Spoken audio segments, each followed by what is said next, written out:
Are you ready for some good news? You can, by the grace of God, by the power of the Holy Spirit Himself, you can know, not just know about, but know the hope to which you've been called.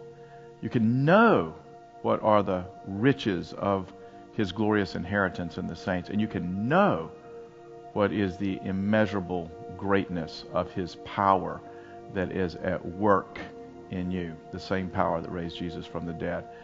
You can know these things. And this is what Paul prayed for the Ephesians.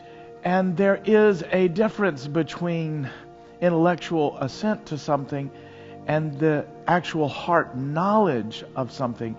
And this prayer of Paul's is really a prayer about knowing, about what you know. Paul had been shipwrecked and snake-bitten and flogged and beaten and imprisoned, and he loved God and he had joy in his life.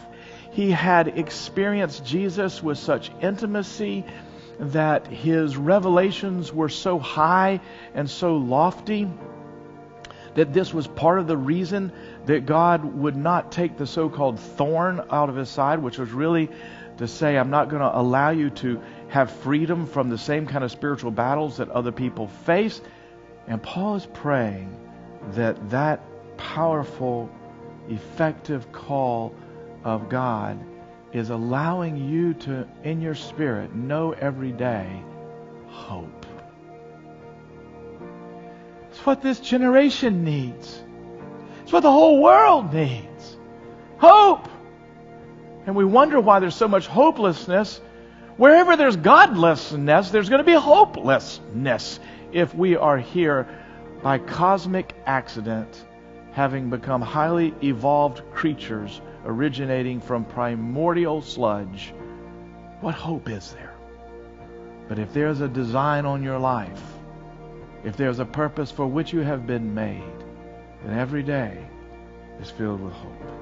When He comes close, when He comes near, that you don't shut off for a fear of not being able to have the capacity. It's a prayer that you would have a capacity to be able to experience the resurrection power of God in every arena of your life, and to be a vessel through which God's power flows.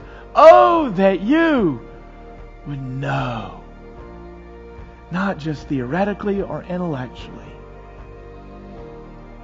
the hope to which you have been called.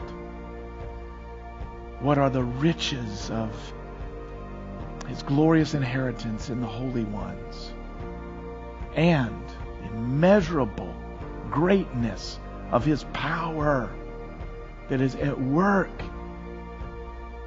in you. That's Paul's prayer. And if Paul prayed it, you can pray it. And if we're called to pray it, it must all be possible. And that's the gospel.